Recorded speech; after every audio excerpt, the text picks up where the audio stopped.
Sekarang kita waktunya untuk plating ya. Ini sebetulnya ayam goreng yang paling gampang. Cuman adonan, lemon, sudah sama mayones aja untuk bikin dipnya, sausnya ya. Jadi ini paling gampang tapi punya efek yang luar biasa besar karena sangat wangi ya. Jadi ini kita taruh ayamnya langsung begini. Mau kasih lebih juga nggak apa-apa, biasa. Ini buat kru. Ini ayamnya kita kasih garnish lemon, karena namanya juga lemon chicken.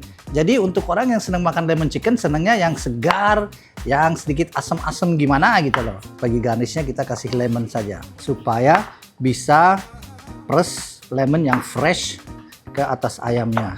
Jadi seperti ini, baunya sangat-sangat refreshing. Lemon chicken yang sangat-sangat fresh. Ini sausnya, ini dipnya. Jadi mayones, lemon zest, dan lemon juice. Situ saja.